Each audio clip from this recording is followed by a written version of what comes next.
আমি বাংলাদেশের আরো কিছু কথা, বাংলাদেশের প্রিয় দর্শক আপনারা দেখেছেন 32 নম্বরে কি কাণ্ডটা ঘটেছে 17ই নভেম্বর, এবং এই 32 নম্বরে আমাদের সেনাবাহিনী, আমাদের পুলিশ বাহিনীর উপর যে ন্যাক্কারজনক ঘটনা ঘটেছে, সাধারণ মানুষ তারা যে ভাঙচুর, অন্যায়, অত্যাচার, বিশ্রী ভাষায় কথা বলেছে, জেনজিদের ভাষা আমরা দেখেছি। ঠিক আছে, সেই 17 তারিখেই আবার আমাদের প্রধানমন্ত্রী শেখ হাসিনার বিরুদ্ধে মামলার রায় জনগণের দৃষ্টিকে অন্যদিকে দিয়ে গোপনে আরেকটি কাজ হয়ে গেছে। সেটি হচ্ছে আমাদের বন্দর ডেনমার্কের একটা কোম্পানিকে চুক্তি স্বাক্ষর অনুষ্ঠান ওই দিনই হয়েছে, এবং দেশবাসীকে এক ধরনের ঘুমে রেখে, আমি শাহিদ সাহেব আপনার কাছে আসবো যে এই জিনিসটা হইলো, এটা একটা ম্যাটিকুলাস ডিজাইন। অনেকে বলছেন যে চমৎকার ভাবে গোপনে আমাদের দেশের বন্দর 30 বছরের জন্য চুক্তি স্বাক্ষর অনুষ্ঠানটি হয়ে গেল। এই বিষয়ে আপনার এটার উদ্দেশ্য, আদর্শ, আমাদের কি হবে, কি হওয়া উচিত, কি কারণে এটি করা হলো একটু বলবেন? দেখুন, এই যে বাংলাদেশের যে অন্তর্বর্তীকালীন সরকারের নামে যাকে রাষ্ট্র ক্ষমতায় বসানো হয়েছে, যিনি এখন সরকার প্রধান আছে, তার যে লোভের ইতিহাস, তার যে ব্যক্তিকেন্দ্রিক স্বার্থকেন্দ্রিক কাজের ইতিহাস তো নতুন নয়।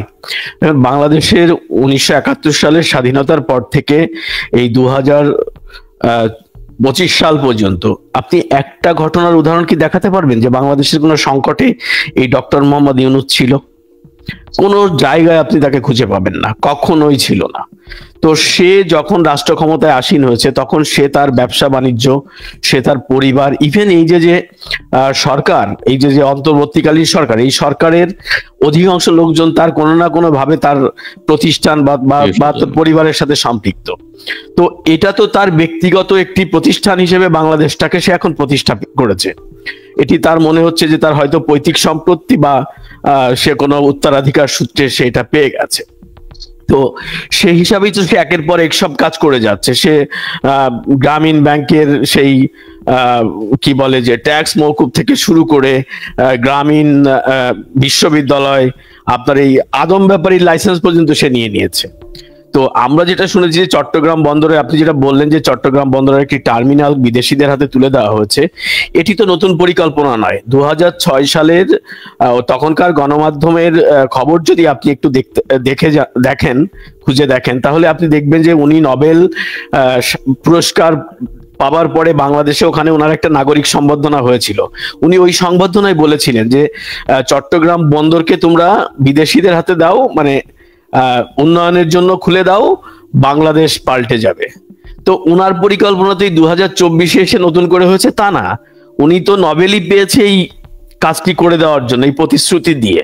তো সেটি ছিল তার ধারাবাহিকতার চূড়ান্ত রূপ এই 17ই নভেম্বর যে বন্দর চুক্তি হলো। এবং আমরা কিন্তু গণমাধ্যমের খবরে দেখেছি, আমরা মন গড়া খবর বলছি না, গণমাধ্যমের খবরেই কিন্তু এসেছে যে যে কোম্পানিটির সঙ্গে এই বন্দরের চুক্তি হয়েছে সেই কোম্পানির সঙ্গে অন্য কোনো ব্যবসা বাণিজ্যে ডক্টর মোহাম্মদ ইউনূসের রয়েছে।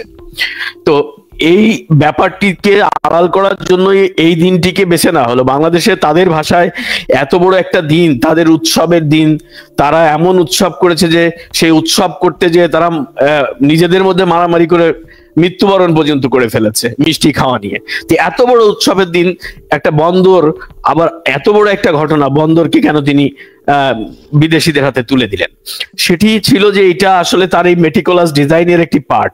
এবং বাংলাদেশে যা কিছু ঘটছে তা কিন্তু মেটিকুলাস ডিজাইন। দেখেন, প্রত্যেকটা সংকটের সময় যখনই বাংলাদেশের মানুষ কখনো রুখে দাঁড়াচ্ছে, কখনো বিভিন্ন পেশাজীবীরা রুখে দাঁড়াচ্ছে, কখনো শ্রমজীবী মানুষ রুখে দাঁড়াচ্ছে, তখনই নতুন করে একটা নাটক সাজানো হচ্ছে।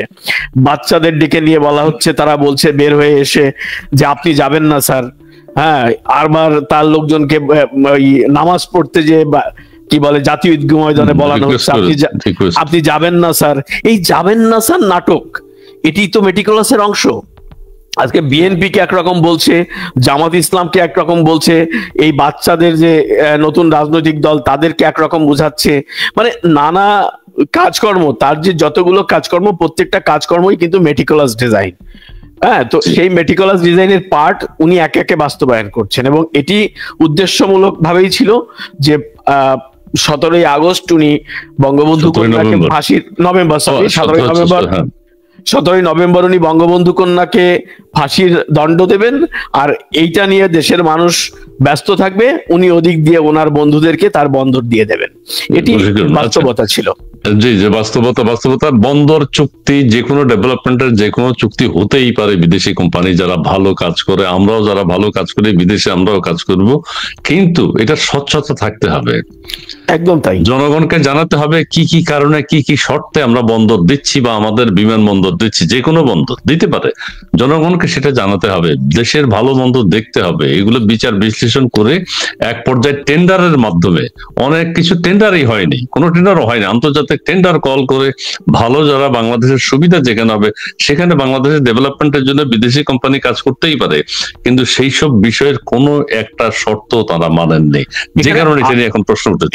এখানে আরেকটা প্রশ্ন হলো যে আসলে এই সরকারের বন্দর ইজারা দেওয়ার বা বন্দর বিদেশিদের সঙ্গে চুক্তি করার কোনো অধিকার আছে কিনা, কোনো আইন বা সংবিধান সেটা সাপোর্ট করে কিনা, এদের আসলে কাজটা কি? আজকে ওই যে উপদেষ্টা আসিফ নজরুল, আইন উপদেষ্টা, উনি বলেছেন যে এই যে বন্দর বলছি সরি, উনি বলেছেন যে সংস্কার করতে করতে মানে অতিমাত্রায় সংস্কার করতে যে সব জন্য পাকিয়ে না ফেলা হয়। তো ওনারাও স্বীকার করছেন ওদের যে কাজ সেই কাজটি ওনারা না করে আজকে লুটপাটের জন্য তা করছে। আজকে দেখেন না, আজকে আপনি বাংলাদেশটা আজকে কোথায় পৌঁছে গেছে ইসমাইল ভাই, আজকে দেখেন যে ভারতীয় চাল কেনা হচ্ছে দুবাই থেকে, সিঙ্গাপুরের কোম্পানি ভারতের চাল আর দুবাই থেকে নেওয়া হচ্ছে, কেনা হচ্ছে।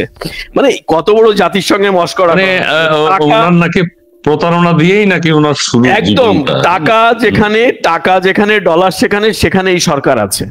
আচ্ছা, আমি একটা ছবি দেখাই, আমাদের সেই তসলিমা বেগমকে তো নিশ্চয়ই মনে আছে, নোবেল পুরস্কার পেয়েছেন ডক্টর ইউনূস, একসাথে এই ভদ্র মহিলাও তিনিও গিয়েছেন গ্রামীণ ব্যাংকের পক্ষ থেকে, ঠিক আছে, তসলিমা বেগম 2006 সালে। হ্যাঁ, এখন সেই তসলিমা বেগম কোথায় আছেন? ওনার নাম আমরা জানি যে যৌথভাবে নোবেল পুরস্কার দেওয়া হয়েছে, গ্রামীণ ব্যাংকের নারীদের পক্ষ থেকে তিনি গিয়েছিলেন। নারীরা কি সেই অর্থ পেয়েছে? নারীরা কি সেই সম্মান পেয়েছে? গ্রামীণ ব্যাংকের যারা, তিনি ডক্টর ইউনূস সাহেব নিজেই বলেন উনি মালিক না, নারীরাই মালিক। তো নারীরা গ্রামীণ ব্যাংকের অর্থ কি তারা পেয়েছে? সরি, নোবেল পুরস্কারের। এবং সেই তাসলিমা বেগম এখন নাকি খুব অনাহারে অর্ধাহারে কষ্টে জীবন যাপন করছেন। তাসলিমা বেগম, এর উপর একটা লেখা, চমৎকার লেখা আছে, তিনি এখন নেই, উনি নোবেল পুরস্কার নিয়েছেন। জেনজি যারা আছেন এবং আমাদের দর্শক মন্ডলী যারা আছেন, তারা কি তাসলিমা বেগমকে কেউ চিনে? আমরা চিনি ডক্টর মোহাম্মদ ইউনূসকে। জি সাদ্দাম সাহেব, আপনি যদি একটু এই বিষয়ে কোনো কিছু প্রতারণা বা কিভাবে তিনি প্রতারণা করে থাকেন দেশবাসীর সাথে, বিশ্ববাসীর সাথে, সেই বিষয়ে যদি একটু ব্যাখ্যা করেন। একটু মাইক্রোফোন আপনার। এটা তো বলার অপেক্ষা রাখে না, এবং বাংলাদেশ তো অলরেডি একটা টেক্সট বুক এক্সাম্পল যে একজন আন্তর্জাতিক মানসম্পন্ন প্রতারক কিরকম হতে পারে। প্রত্যেকটি ক্ষেত্রেই তো সেই দৃষ্টান্তটি দেখে গেছে। গ্রামীণ ব্যাংকের পদ সেটি জোর করে আঁকড়ে রাখা, এবং আজকেও এই জোর করে ক্ষমতা দখল করে আবার সেই ক্ষমতাটাকে আঁকড়ে ধরে রাখা, ব্যক্তিগত স্বার্থে এই ক্ষুদ্র ঋণের অর্জিত আয়কে ব্যবহার করা, এবং সম্ভবত এটির কারণে বলা যায় যে পৃথিবীর সবচেয়ে ধনী নোবেল লরিয়েট এই দখলদার ইউনূস পূর্ব থেকে নির্ধারিত। এবং 5ই আগস্টের পরে গোটা বাংলাদেশে নির্লজ্জের মতো যে উদাহরণগুলো আমাদের শ্রদ্ধেয় সাংবাদিক শহীদুল আলম খোকন ভাই দিলেন, যে নির্লজ্জের মতো আপনি দেখুন যে কনফ্লিক্ট অফ ইন্টারেস্টের কোনো মানদণ্ড চিন্তা ভাবনা না করে, কিংবা এতে তো প্রশ্নই আসে না কিভাবে করমুক্তি, বাংলাদেশের মানুষকে আপনি 15% ভ্যাট ট্যাক্সের আওতায় নিয়ে আসছেন, আর গ্রামীণ ব্যাংকের করমুক্ত আয় সীমা আপনি নির্ধারণ করে দিচ্ছেন। আদালতকে ব্যবহার করে এই আদালতগুলোকে দেখুন যে আদালতগুলোকে তাদের নিজস্ব ব্যক্তিগত সালিসিকাঠি তারা ব্যবহার করছেন। 600-700 কোটি টাকা, এটি তো প্রকাশিত অপ্রকাশিত ভাবে কত কোটি টাকা তারা মওকুফ করে দিচ্ছেন। এবং যে বাণিজ্যগুলো গ্রহণ করেছেন, আপনি দেখুন যে এটা কল্পনা করা যায় পৃথিবীর কোন দেশে যে এভাবে এক হচ্ছে যে কোনো গণতান্ত্রিক শাসকেরই সেই সক্ষমতা থাকে না আইনগতভাবে, সেখানে অবৈধভাবে ক্ষমতা দখল করে আজকে সব ধরনের ব্যবসা বাণিজ্য করছে। বাংলাদেশটা সত্যিকার অর্থেই তাদের এই এক ধরনের বিজনেস ডিলিং, এক ধরনের লুটপাট কর্মকাণ্ড করার জন্য এই কাজগুলো করছেন। এবং আপনাদের আজকে যে উদাহরণগুলো আসছে, যে আপনাদের নিশ্চয়ই মনে আছে যখন স্টারলিংকের সঙ্গে যখন বৈঠক কথা হচ্ছিল ফোন আলাপে, সেই ফোন আলাপ শুধু নয়, এই দখলদার সরকার তাদের নিজস্ব প্রেস রিলিজ দিয়েছে সেই প্রেস লিতে সরাসরি অন্যান্য প্রতিষ্ঠানের সঙ্গে কথা বলার সময় বলছে যে গ্রামীণ টেলিকমের সঙ্গে তাদের বিজনেস হবে। তো তিনি কি বাংলাদেশের তাদের ভাষায় দখলদার সরকারের প্রধান উপদেষ্টা, না গ্রামীণ টেলিকমের সিইও দায়িত্ব পালন করছেন? আপনি তার একটা যে গ্রামীণ ইম্পেরিয়াল তৈরি করেছেন সেটার স্বার্থ সুরক্ষা করার জন্য বাংলাদেশের মানুষের স্বার্থ জলাঞ্জলি দিচ্ছেন। আমাদের বন্দর, আমাদের সার্বভৌমত্ব, প্রত্যেকটা বিষয় তো কম্প্রোমাইজ করে ফেলেছেন। আমাদের প্রতিষ্ঠান, আমাদের বাংলাদেশ সেনাবাহিনী, সেটিকে কিভাবে বিভিন্ন করিডোর বিষয়ে সিদ্ধান্ত গ্রহণ করা হচ্ছে। তিনি এতটাই ক্ষমতার বিকেন্দ্রীকরণে বিশ্বাস করেন যে করিডোর বিষয়ে সিদ্ধান্ত গ্রহণ করা হচ্ছে বাংলাদেশ সেনাবাহিনী জানে না, আমাদের নিরাপত্তার বিষয়ের সঙ্গে সম্পর্কিত বাংলাদেশের সেনাবাহিনী অবগত নন। তিনি এতটাই বাংলাদেশের উন্নয়নে চিন্তা করেন যে বিদেশি নাগরিকদের নিরাপত্তা উপদেষ্টার পদে বসান।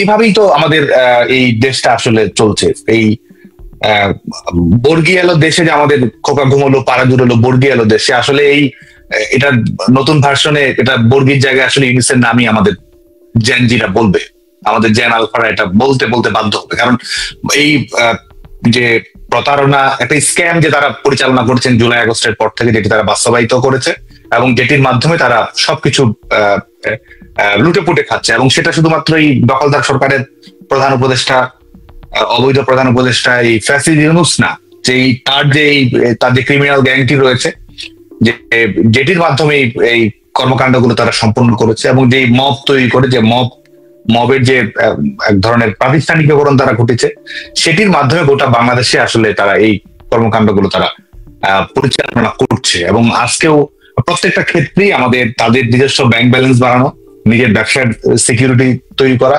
তাদের যে বিদেশি প্রভু রয়েছে বিদেশি প্রভুগুলোকে খুশি করা, এবং সেটির মাধ্যমে তার যে অর্থনৈতিক সাম্রাজ্য আছে সেটি সুরক্ষা দেয়া, এটি তার একমাত্র কাজে পরিণত হয়েছে, এটি তার একমাত্র দায়িত্বে পরিণত হয়েছে। এবং যে কারণে কিন্তু তারা এই বাংলাদেশের জনগণের প্রতি তাদের কোনো ধরনের সম্মান পর্যন্ত নেই, এবং যে কারণে তারা সবসময় বলে যে মানুষের স্টেকের কথা, পাশ্চাত্যে গিয়ে বড় বড় কথা বলে যে মানুষের অধিকার দিতে হবে, মানুষের জন্য অ্যাডভোকেসি করতে হবে, মানুষের কাছে ক্ষমতা দিতে হবে, অথচ চেতামজে গিয়ে আবার বলে যে মানুষের সিদ্ধান্ত নেওয়ার ক্যাপাসিটি নেই। মানুষ বুঝতে পারে না, বাংলাদেশের মানুষ জানে না যে রাষ্ট্র কিভাবে পরিচালনা করতে হয়। বাংলাদেশের মানুষকে টাকা দিয়ে কেনা যায়, অথচ সারা জীবন মানুষের এজেন্সির গল্প বলে এই ধরনের নোবেল পুরস্কার নিজেদের পকেটস্থ করেছে। আর এখন দখলদার সরকারের ক্ষমতা দখল করে এখন বলছে যে মানুষের সিদ্ধান্ত গ্রহণ করার ক্যাপাসিটি নেই। মানুষ এসব রাষ্ট্র পরিচালনার জটিল বিষয়বস্তু বোঝে না। এই লন্ডনে, ওয়াশিংটনে, প্যারিসে গিয়ে নারীর ক্ষমতায়নের কথা বলে, আর বাংলাদেশে এসে এক ধরনের শরিয়া রাষ্ট্র ব্যবস্থা যেন পরিচালিত হয় সেই লক্ষ্যে তারা কাজ করে, আইনের শাসনের কথা বলে, আর গোটা বাংলাদেশে এক ধরনের ললেস রাষ্ট্রে তারা পরিণত করে। দেশে বাইরে গিয়ে গণতন্ত্রের কথা বলে, আর অথচ কি নির্লজ্জের মতো, আপনাদের মনে আছে যে প্রথম দিকে 5-6 বছর কিভাবে ক্ষমতায় থাকা যায় সেটা নিয়ে নির্লজ্জের মতো উচ্চারণ করছিল। এক ধরনের সবসময় তার কর্মকাণ্ড, যে প্রতারণা, আপনি যেটি বললেন যে আসলে প্রতারণার যে জাদুকরী ক্যাপাসিটি রয়েছে সেটি তারা দেখছে। এক ধরনের ডেমোক্রেসি ফোবিয়া তার রয়েছে, এবং যে ডেমোক্রেসি ফোবিয়া, গণতন্ত্র ভীতি আছে, কারণ জনগণ সঠিক সিদ্ধান্ত গ্রহণ করবে, জনগণের কাছে ক্ষমতা দেওয়া যাবে না। এবং এই দৃষ্টান্ত কিন্তু নতুন না, এটা তো ইউনূস, আমরা এই ফ্যাসিদ ইউনূসের আরেক রূপ তো আমরা 111 পরবর্তী বাস্তবতাতেও দেখেছি। যখন সে বলেছে যে দীর্ঘ সময়ের জন্য যদি ক্ষমতায় আসার সুযোগ থাকে তাহলে সে কিন্তু থাকবে, ডিউরেশন নিয়ে চিন্তা যে ক্ষমতার ডিউরেশনটা কতটুকু থাকবে না থাকবে।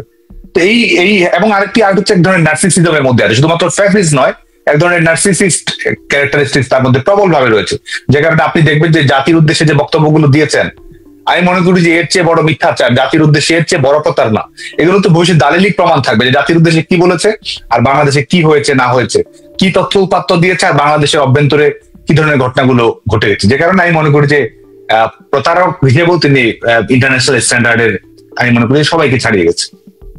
জি জি জি, ধন্যবাদ সাদ্দাম সাহেব আপনাকে। শাহেদ সাহেব, আপনার কাছে এখন যেটা জানতে চাই, জেদাই খান পান্না সাহেব সম্পর্কে এখন যে আলোচনাটা হচ্ছে, সারা দেশে পক্ষে বিপক্ষে আলোচনা হচ্ছে, উনি হঠাৎ করে কেন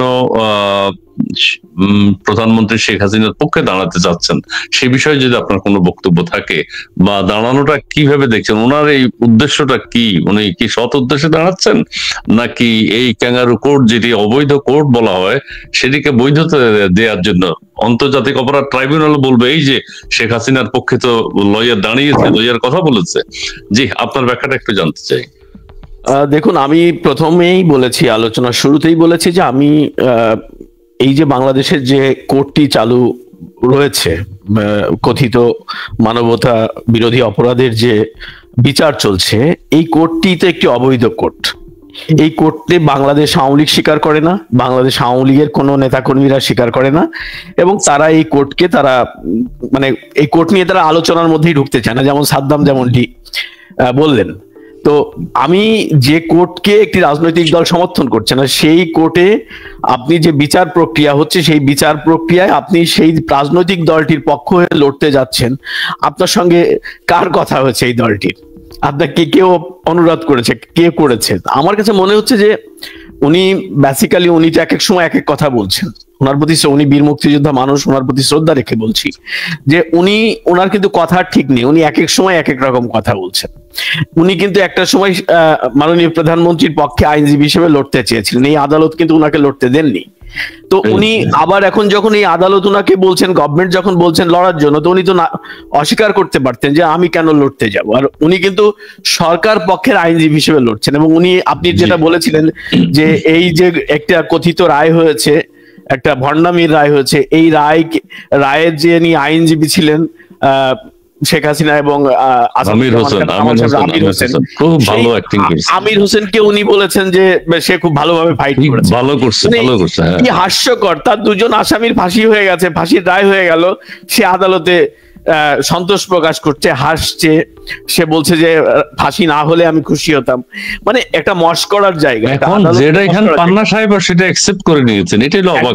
শুধু কি তাই, এই আদালতটা একটা পাতানো আদালত। তার একটি প্রমাণ কিন্তু আমরা দিয়েছিলাম, আমি ব্যক্তিগতভাবে আমিও শেয়ার করেছিলাম যে এই আমির হোসেন আদালতের সঙ্গে একটি কনভারসেশন ওপেন আদালত হচ্ছিল, সেখানে উনি বলছিলেন যে উনি কি করবেন, বা আদালত ওনাকে গাইডলাইন দিচ্ছিলেন। তো একটি পাতানো আদালত, সাজানো আদালতে শেখ হাসিনা আইনজীবী নিয়োগ করবেন, এটা ভাববার কোনো অবকাশ নেই, সুযোগ নেই। তাকে যে আদালত, তার মানে আদালতকেই যিনি মানেন না, তিনি সেই আদালতে কেন প্রতিনিধি নিয়োগ করবেন? সুতরাং জেড আই খান পান্না যেটা করছেন, এর পিছনে অন্য কোনো দ্রব্যসন্ধি আছে বলে আমার মনে হয়। কারণ উনি এই বয়সে এসে এই টাইপের কাজ করছেন, এটা জাতির সঙ্গে একটা মস্করা, এটা বাংলাদেশের 6 কোটি আওয়ামী লীগের নেতাকর্মীদের সঙ্গে একটা মস্করা করা হচ্ছে। সুতরাং এই আদালতে জেডাই খান পান্নার যে আইনজীবী হিসেবে নিয়োগ করা হচ্ছে, সেটার সঙ্গে আওয়ামী লীগের সম্পৃক্ততা নেই। বাংলাদেশের জনগণ যারা আওয়ামী লীগকে ভালোবাসে, শেখ হাসিনাকে ভালোবাসে, তাদের কোনো সম্পৃক্ততা নেই। এটা ব্যক্তিগতভাবে উনি রাষ্ট্রের কাছ থেকে তো বেতন নেবেন, উনি যেহেতু সরকার নিযুক্ত আইনজীবী, উনি তো বেতন পাবেন।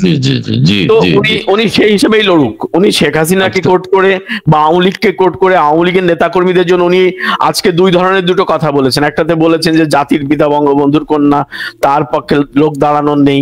ওই আদালতই তো তারা মানছে না, তো সেই আদালতে আপনি যাচ্ছেন কেন? এটা হাস্যকর।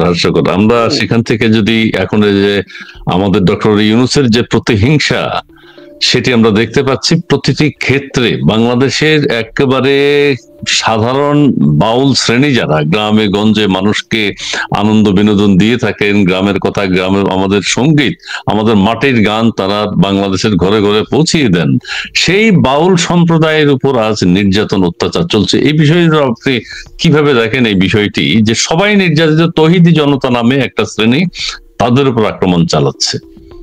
দেখেন, এইটা তো নতুন না, এটা তো 2024 সালের 5 আগস্টের পর থেকেই এই প্রক্রিয়াটা তারা শুরু করেছে। তারা শিল্পী, সাহিত্যিক, শুধু তো তাই না, তারা তো বাংলাদেশের যে আহমদিয়া সম্প্রদায়, তারপরে আপনার সুফি সম্প্রদায়, তারপরে লালন সঙ্গীতের অনুসারী যাত্রা শিল্পীদের, আপনি কদিন আগেই তো একজন যাত্রা শিল্পীর ময়মনসিংহ এর দিকে তার চুল কেটে দেওয়া হয়েছে, তো আবুল সরকার নামে যে লোকসঙ্গীত শিল্পীকে গ্রেপ্তার করা হয়েছে মানিকগঞ্জের, সেটি তো মানে তার বিরুদ্ধে অভিযোগ তিনি ধর্ম অবমাননা করেছেন। এবং আজকে কিন্তু তাদের পক্ষেই এই যে জুলাই লাল বাহিনী, লাল বদরদের পক্ষের যারা একটি শক্তি, তারাই কিন্তু আবার এই আবুল সরকারের পক্ষে আজকে দেখলাম জাতীয় প্রেস ক্লাবের সামনে মানববন্ধন করছেন। সেখান থেকে তারা বক্তব্য রাখছেন যে এটা অবিচার হচ্ছে, অনাচার হচ্ছে। কয়েকজন এই জুলাই, এই লাল বিপ্লবী যারা জুলাই আগস্টে এই সন্ত্রাসকে সমর্থন দিয়েছিল, তারা আজকে স্পষ্টভাবে বলছে যে বাংলাদেশটা কি ধ্বংস হয়ে যাবে। এতদিন পর, 14 মাস 15 মাস পরে তাদের একটা নজর এলো। এবং আজকে দেখেন যে একজন বাউল শিল্পী, তাকে ধর্ম অবমাননার অভিযোগে গ্রেপ্তার করা হয়েছে, সেটা তার অপরাধ, কিন্তু তার মুক্তির জন্য তাকে আইনি প্রক্রিয়ায় বা সাংবিধানিক তার যে অধিকার সেটা দেওয়ার তো রাষ্ট্রের দায়িত্ব। সেটার জন্য তার অনুসারীরা মিছিল মিটিং করছে, তাতেও বাধা দেওয়া হচ্ছে। আজ মানিকগঞ্জে কালকে যেভাবে দেখা হলো যে মানে ফুটবল খেলা হচ্ছে মানুষের সঙ্গে, একদল কথিত এই তৌহিদি জনতা তাদেরকে তারা মব করে মানুষকে যেভাবে পিটাচ্ছে, তাদেরকে পানিতে চুবানো হচ্ছে। হ্যাঁ, তো এই যে ব্যাপার, এটা শিল্পী সাহিত্যিক সমাজের জন্য লজ্জা শুধু কারণ নয়, এটি পুরো বাংলাদেশের জন্য একটি লজ্জার কারণ। আসলে বাংলাদেশ তো, আমি ইসমাইল ভাই বলছি না বাংলাদেশ এখন আমাদের বাংলাদেশ নেই, ৭২-এর সংবিধানের আলোকের বাংলাদেশ বা মুক্তিযুদ্ধের অর্জিত বাংলাদেশটা এখন নেই, এখন প্রো পাকিস্তানের একটা টেরিটরি, এটা প্রো পাকিস্তানিদের টেরিটরি। তারা পাকিস্তান যেভাবে বাংলাদেশটাকে অপারেট করছে সেভাবেই চলছে। দেখেন এক এক দিন, আজকেও কোন সামরিক কর্মকর্তাকে দেখলাম, কোন চেয়ারম্যান কোন সামরিক কর্মকর্তা পাকিস্তানে, তিনি এসে সেনাপ্রধানের সঙ্গে মোলাকাত করছেন, তার বাড়িতে চা বিস্কিট খাচ্ছেন, কি প্রধান উপদেষ্টার সঙ্গে দেখা করছেন, চা বিস্কিট খাচ্ছেন। আর বাংলার স্বাধীনতার জন্য, বাংলার মানুষের স্বাধিকারের জন্য যারা যুদ্ধ করলো সেই মুক্তিযোদ্ধাদের নিগৃহীত করা হচ্ছে। যারা আমরা তো ধর্মের ভিত্তিতে একটি বাংলাদেশ 1971-এ জন্ম দেয়নি, আমরা দিয়েছিলাম বাঙালির রাষ্ট্র ব্যবস্থার জন্য। তো বাংলাদেশ রাষ্ট্র ব্যবস্থার প্রধান স্টক হোল্ডার কারা? এই শিল্পী, সাহিত্যিক, কবি, তারাই তো। তো তাদেরকে আজকে কিভাবে নির্যাতন নিপীড়ন করা হচ্ছে সেদিকে তাদের নজর। হ্যাঁ, শুধু মানে হিন্দু বৌদ্ধ খ্রিস্টান না, বাংলাদেশে আজ মুসলিমরাও আজকে নির্যাতিত। ভিন্ন মতের মুসলিমরা যারা জামাতের বিপক্ষে কথা বলছে, যারা জামাতকে নিয়ে কথা বলছে, তাদের উপরই নির্যাতন নিপীড়নের খড়গ নেমে আসছে। আচ্ছা, ধন্যবাদ আপনাকে। আমরা সাদ্দাম সাহেবের কাছে আসবো এবার। যে চট্টগ্রামে একজন জামাতের নেতা, তিনি বলেছেন আমাদের কথায় উঠতে হবে, আমাদের কথায় বসতে হবে, আমাদের পেছনে পেছনে ঘুরতে হবে। নির্বাচন কিভাবে হবে সেটি তিনি বলে দিয়েছেন, জামাতের নির্বাচন প্রক্রিয়াটা তিনি বলেছেন। আবার আমরা সেনাবাহিনীর সশস্ত্র বাহিনী দিবসে আমাদের প্রধান উপদেষ্টাকে দেখেছি, স্বাধীনতার ঘোষক, তিনি চমৎকার ভাবে বলেছেন সেনাবাহিনী সেনাপ্রধানের সামনেই। এইটা একটা বিষয়। আর হচ্ছে যে বর্তমানে যে কোথায় একটা কুটির শিল্প মেলা হয়েছে সম্ভবত গাজীপুরে, সেখানে ভাঙচুর, লুটপাট, সমস্ত কিছু শেষ। শিল্পী সাহিত্যিক যারা ছিল সবাই পালিয়ে যান বাঁচিয়েছে। এই যে প্রতিহিংসার কাজগুলো চলছে, বাউলদের উপর আক্রমণ, শাহিদ সাহেব বললেন সারা দেশবাসী দেখছে, নানান ভাবে প্রতিহিংসা তার প্রকাশ করছেন। আপনি আর কিছু নমুনা যদি একটু উদাহরণ হিসেবে উল্লেখ করেন, আমরা একটু তাহলে দর্শকদেরকে জানাতে পারি। না, আপনি যে উদাহরণগুলো নিয়ে আসলেন এটাই তো কম বেশি গোটা বাংলাদেশের কমপ্লিট পিকচার হচ্ছে এটাই। এবং এটা আসলে নির্বাচনে আসলে জামাতের কথা শুনতে হবে প্রশাসন, দেশটা তো আসলে সেভাবেই চলছে, এটা তো আসলে নতুন করে বলার কিছু নেই। এই মৌলবাদী গোষ্ঠীর কথায় তো এই সরকার চলছে, প্রশাসন উঠছে, প্রশাসন নামছে। এই দাবেদার গোষ্ঠী যা বলছে বাংলাদেশে তাই বাস্তবায়িত করছে, তারা যা বলছে আদালতে তাই হচ্ছে, তারা যা বলছে আইন শৃঙ্খলা রক্ষাকারী বাহিনী সেভাবে কাজ করছে। গোটা বাংলাদেশের মানুষকে নিরাপত্তাহীনতার মধ্যে ফেলে দেওয়া হয়েছে। বাংলাদেশ টোটালি একটা ললেস রাষ্ট্রে পরিণত হয়েছে, একটা মাৎসন্যায় পরিণত হয়েছে, যেখানে কোনো আইনের শাসন থাকার ন্যূনতম সুযোগ সেখানে নেই। এবং এখানে এই সরকার, এই দখলদার সরকার একটা এইচএসসি পরীক্ষা পর্যন্ত নিতে পারে না। এই দখলদার সরকার আমাদের মেয়েরা ফুটবল খেলবে সেই জায়গায় তারা সিকিউরিটি দেওয়ার সুযোগ পর্যন্ত নেই। সরকার তো বাংলাদেশ সেই অর্থে কার্যকর করছে না। একটা গণতান্ত্রিক সরকার যেভাবে কার্যকর থাকে, এই দখলদার সরকার তো সেই অর্থে বাংলাদেশের কোনো কার্যকর সরকার তো আসলে নেই। এখানে যেভাবে কাজ করছে, যেভাবে পারে সেভাবে আদায় করছে। একটা যে গোষ্ঠী, ক্ষমতা দখলদারের যে গোষ্ঠীটি গড়ে উঠেছে, এই দখলদার গোষ্ঠী যার যার স্বার্থ অনুযায়ী তারা সেটাকে ব্যবহার করছে। এবং সেটি গাজীপুরের ঘটনা হোক, সেটি মানিকগঞ্জের ঘটনা হোক, এবং প্রত্যেকটি ঘটনাতেই এই ঘটনাগুলো কিন্তু যে বিচ্ছিন্ন কোনো ঘটনা সেটি নয়, এটা কিন্তু গোটা বাংলাদেশের একটি চিত্র। গোটা বাংলাদেশে এটি কম বেশি হচ্ছে। এবং এই আজকে বাউল সরকার আছে, আবুল সরকার একজন, তার উপর যে আক্রমণ করা হলো এবং যার আক্রমণকারী তারাই মামলা দিল। তো এই সরকার তো বাউলদের সরকার না, এই সরকার তো তৌহিদে জনতার সরকার। এই সরকার তো তাদের একটা তৌহিদি রিপাবলিকে বাংলাদেশকে পরিণত করেছে। তো যে কারণে তাদের যে দৃষ্টিভঙ্গি, তাদের যে রাষ্ট্র পরিচালনার, সমাজ পরিচালনার কর্মপদ্ধতি, সেটি তো তারা চাপিয়ে দিয়েছে। একটা তো মোরাল পুলিশিং গোটা বাংলাদেশেই প্রয়োগ করা হয়েছে, যেখানে সবকিছুকেই তাদের যে ধর্মীয় এবং রাজনৈতিক দৃষ্টিভঙ্গি আছে সেটার মাধ্যমে আপনার সামাজিক জীবনটাও কিন্তু শুধুমাত্র কিন্তু ক্ষমতার পরিবর্তন ঘটেছে সেটা না, আপনি সামাজিক ভাবে সাংস্কৃতিক ভাবে কতটুকু অধিকার আপনার থাকবে, আপনার নাগরিক অধিকার কোন জায়গায় কম্প্রোমাইজ হবে, আপনার পোশাক, আপনার কথা বলা, আপনার গান, আপনার কবিতা, আপনার লেখা, আপনার ফেসবুক স্ট্যাটাস, আপনি আড্ডায় কি বলছেন, প্রত্যেকটি কিন্তু আসলে এই দখলদার সরকার তারা নির্ধারণ করে দিচ্ছে যে আপনার কোনটি বলার অধিকার আছে, কোনটি বলার অধিকার নেই, আপনার সীমা কতটুকু, সবকিছু তারা নির্ধারণ করে দিচ্ছে। এবং যখন যেখানে প্রয়োজন তারা সেভাবে তারা প্রয়োগ করছে, শাস্তি প্রয়োগ করছে। এবং শাস্তি প্রয়োগ করছে কিন্তু শুধুমাত্র আইন শৃঙ্খলা রক্ষাকারী বাহিনী সেটা না, দখলদার সরকার কিন্তু আইন শৃঙ্খলা রক্ষা খাতকে এক ধরনের বেসরকারি খাতে ছেড়ে দিয়েছে। একদিক থেকে তো তারা সরকারকেই বেসরকারি খাতে ছেড়ে দিচ্ছে, যখন আমাদের বন্দর, আমাদের স্বাধীনতা, সার্বভৌমত্ব সবকিছুকেই করে দিচ্ছে। এবং এই এক ধরনের যে বেসরকারি ভাবে যে তারা সন্ত্রাসী কর্মকাণ্ডের আউটসোর্সিং করছে, যেটি আসলে এক ধরনের মবের মাধ্যমে কখনো শিক্ষকের উপরে যাচ্ছে, কখনো বুদ্ধিজীবীর উপরে, কখনো নাগরিকের উপরে, কখনো রাজনৈতিক দলের উপরে, কখনো রাজনৈতিক দলের কার্যালয়ের উপরে, গোটা বাংলাদেশে উপাচার্য, প্রধান শিক্ষক গুলোকে বদলে দেওয়া হয়েছে। এমনকি আপনি দেখুন যে বাংলাদেশের আদালতগুলো তো সম্পূর্ণভাবে মব পরিচালিত, মব নির্ধারণ করে দিচ্ছে আদালতে কি হবে, প্রধান বিচারপতি থেকে আপিল বিভাগের সমস্ত বিচারপতি। এটা মনে আমাদের এই গত 200-300 বছরের যে গণতান্ত্রিক ইতিহাস, বা যখন থেকে অন্তত আইন বিভাগ, বিচার বিভাগ, নির্বাহী বিভাগ আলাদাভাবে পরিচালিত হয়, আমার কাছে মনে হয় না যে এ ধরনের কোন দৃষ্টান্ত আছে যেখানে বাংলাদেশের অ্যাপিলেট ডিভিশনের সবাইকে পদত্যাগ করতে বাধ্য করা হয়েছে নতুন করে, তারা আবার বিচারপতি নিয়োগ দিয়েছে কোন ধরনের আইনের পরোয়া না করে। তো মবের উপরই তো দেশ চলছে, মবের উপরই বিচারপতিরা যা করছে মবের উপরই তো করছে, তারা যা করছে সেটা মবের ভিত্তিতেই তারা করছে। এটা যে কারণে আমি এর আগেও বলেছি, এটা এমন একটি government of the mob, for the mob, by the mob. এই পুরোটি একটা মবের রাজত্ব আজকে গোটা বাংলাদেশে চলছে।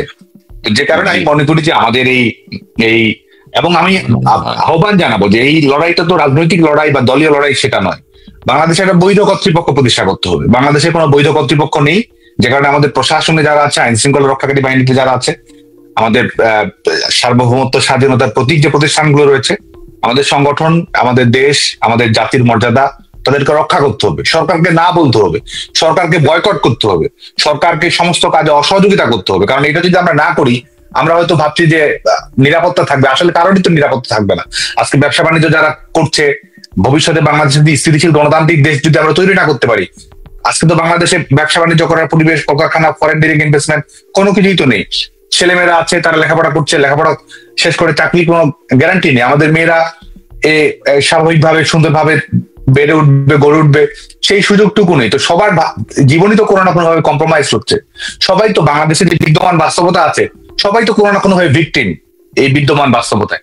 যে কারণে আমাদের একটা বৃহত্তর প্রতিরোধ যেমন চলতে হবে, এবং একই সঙ্গে দখলদার সরকারকে অসহযোগিতা, নৈতিক প্রতিবাদ প্রত্যাহার করে নেয় এই দখলদার সরকারের জায়গা থেকে। আমি মনে করি যে সেই সময়টুকু এসেছে, আজকে সময়ের ঘড়ি আসলে বেজে উঠেছে, আমাদের বাংলাদেশের জনগণ আসলে সেটাতে সাড়া দিবে বলে আমি মনে করি। ধন্যবাদ আপনাকে। আমাদের যে 21শে নভেম্বর যেটি হলো সশস্ত্র বাহিনী দিবসে শ্রদ্ধা জানাচ্ছেন, উনি কিন্তু হাঁটাচলা করছেন, উনি স্থির থাকতে পারেন না। উনি বলছেন যে আমি আসলে ক্ষমতার কিছু বুঝি না, নুরুল কবির সাহেবের সাথে একটা সাক্ষাৎকারে, সচিবরা কি করে আমি বুঝি না, রাষ্ট্র কিভাবে পরিচালনা করতে হয় আমি বুঝি না। একটা বোকা লোককে আমরা বসিয়েছি নাকি একটা ধুরন্ধর লোক আমাদের রাষ্ট্র ক্ষমতায় আছে?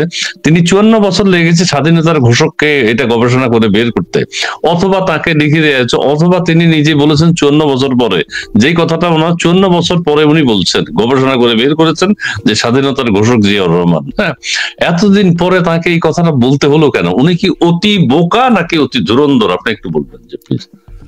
এক বাক্যে বলতে গেলে উনি অতি ধুরন্ধর। হ্যাঁ, উনি বোকা মানুষ নয়।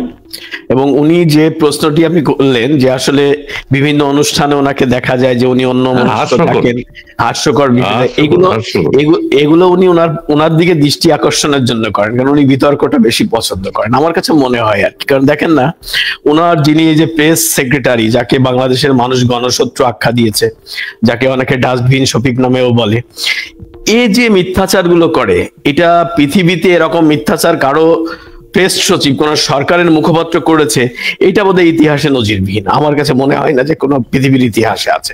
তো উনি কি এটা জানেন না?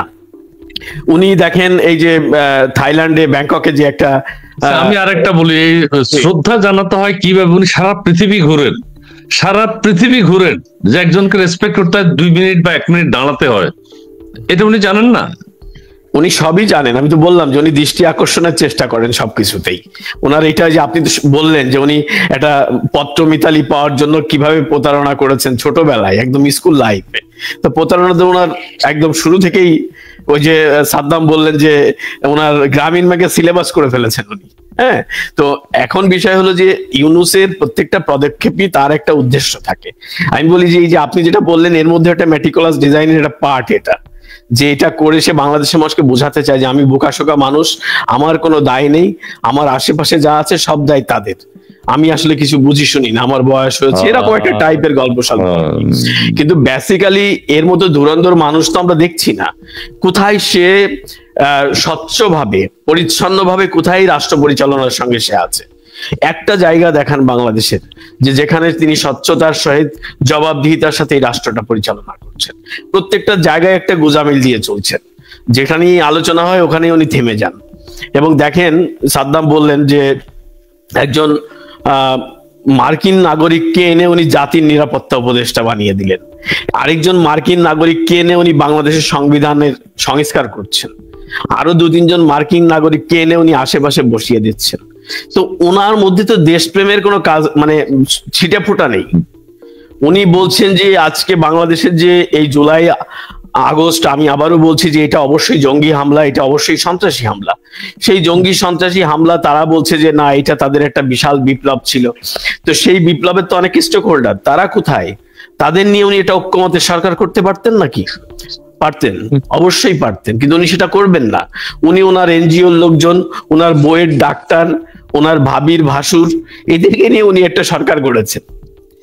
ওনার ভাতিজাকে উনি প্রেস ডেপুটি প্রেস সেক্রেটারি বানিয়েছেন।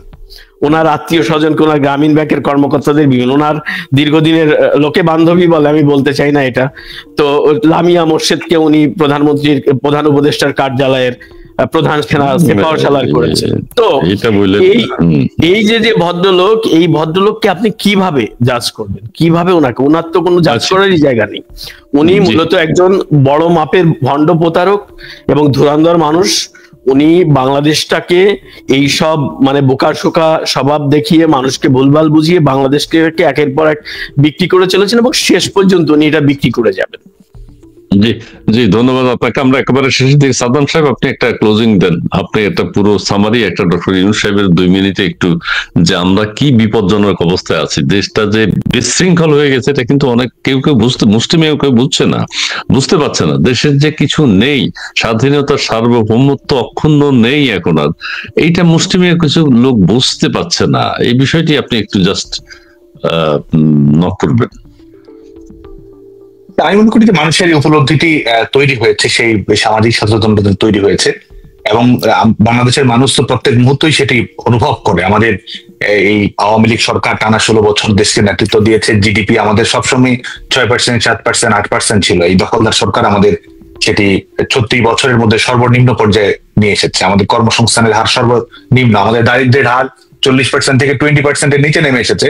আর যিনি গোটা পৃথিবীর সামনে গিয়ে বলেন যে দারিদ্র্যকে জাদুঘরে পাঠাবেন, তিনি 16 বছর দেশ চালিয়ে আমাদের 20%, বিলো 20% দারিদ্র্যের হারকে, অতি দারিদ্র্যের হার তো বেড়েছে, সেটাকে এখন প্রায় 25%, 30%-এর কাছাকাছি নিয়ে গেছে। তো যে কারণে প্রত্যেকটি ক্ষেত্রে এই বিপর্যয়কর বাস্তবতার মধ্য দিয়ে আসলে বাংলাদেশ অতিক্রম করছে, বা আমাদের যে প্রতিষ্ঠানগুলোকে ধ্বংস করে দেওয়া হয়েছে, আমাদের নিরাপত্তা, আমাদের জাতীয় উন্নয়ন, আমাদের তরুণ প্রজন্মের কর্মসংস্থান, আমাদের গণতান্ত্রিক ব্যবস্থা, প্রত্যেকটি ক্ষেত্রে আসলে এক ধরনের বিপর্যয়ের শিকার হয়েছে। তো যে কারণে এই দখলদার সরকার যতদিন থাকবে, প্রত্যেকটা মুহূর্তে বাংলাদেশের জন্য ক্ষতিকর। এই ক্ষতির পরিমাণ আমাদেরকে, কারণ যত দ্রুত সম্ভব এদেরকে ঝেঁটিয়ে বিদায় করার কোনো বিকল্প আসলে নেই, এবং বাংলাদেশের জনগণকে ঠিক করতেই হবে। কারণ এই একটা দখলদার সরকার রাষ্ট্রের উপর চেপে থাকা, এটা কিন্তু জনগণের জন্য, জনগণকেও চূড়ান্তভাবে অপমান করা, অপদস্থ করা। রাষ্ট্রের মালিকানা জনগণের। আওয়ামী লীগ রাষ্ট্র ক্ষমতায় সবসময় আসীন থাকবে কিংবা থাকবে না, এরা তো একটা রাজনৈতিক দল, জনগণের ম্যান্ডেট প্রাপ্ত হয়ে নির্বাচনে বিজয়ী হয়ে যেতে পারে, বিরোধী দলের থেকেও দায়িত্ব পালন করতে পারে। এটা সাংবিধানিক ধারাবাহিক গণতান্ত্রিক প্রক্রিয়া। কিন্তু আজকে যারা আছে তারা তো আর কোন ধরনের গণতান্ত্রিক প্রতিনিধিত্ব করে না, জনগণের ম্যান্ডেট প্রাপ্ত নয়। এ ধরনের সরকার যে তারা এত কিছু বলে, পৃথিবীর কয়টা দেশে এ ধরনের সরকার রয়েছে? এ ধরনের অন্তর্বর্তী সরকার, জনগণের ম্যান্ডেট বিহীন সরকার, তো সে কারণে আমি সবাইকে আহ্বান জানাবো, বিশেষ করে যারা শুনছে, যে রাজনৈতিক দলকে আমরা পছন্দ করতে পারি, অপছন্দ করতে পারি, সমর্থন করতে পারি, সমর্থন নাও করতে পারি। রাজনৈতিক দলের সকল বিষয় সঠিক ছিল সেটাও নয়, আমরা ভুল ত্রুটির ঊর্ধ্বে নই, কিন্তু আজকে দেশের স্বার্থে, গণতন্ত্রের স্বার্থে, আমাদের ভবিষ্যৎ প্রজন্মের নিরাপত্তা সমৃদ্ধি করার স্বার্থে, একটা স্থিতিশীল বাংলাদেশ গড়ার স্বার্থে এদেরকে এক্সিট করার কোনো বিকল্প নেই, এদেরকে স্টেপ ডাউন করার কোনো বিকল্প নেই, এদের দরজা বন্ধ করার কোনো বিকল্প নেই। যে কারণে আমাদের সবাই সবার জায়গা থেকে দেশে বিদেশে প্রবাসে, শিক্ষা প্রতিষ্ঠানে, কলকারখানায়, ব্যবসা বাণিজ্যে, যে যেখানে যে অবস্থায় আছে সেখান থেকে দখলদার সরকারকে লাল কার্ড দেখাতে হবে, না বলে দিতে হবে, এবং একই সঙ্গে প্রতিরোধ গড়ে তুলতে হবে। কারণ এই প্রতিরোধ, যেহেতু দখলদার সরকার কোন ধরনের সমাধানের দিকে যাচ্ছে না, পদত্যাগ করছে না, যে কারণে দখলদারের রাস্তাটা গুড়িয়ে দিয়েই আসলে নতুন করে আমাদেরকে গড়তে হবে। যে কারণে আমি সবাইকে আহ্বান জানাবো যে আমাদের এই আন্দোলন সংগ্রাম, অসহযোগ আন্দোলন যেমন চালু রাখতে হবে, এবং একই সঙ্গে প্রতিরোধটিও অব্যাহত রাখতে হবে, এবং প্রতিরোধের মাধ্যমে বাংলাদেশের গণতন্ত্র ফিরিয়ে নিয়ে আসতে হবে।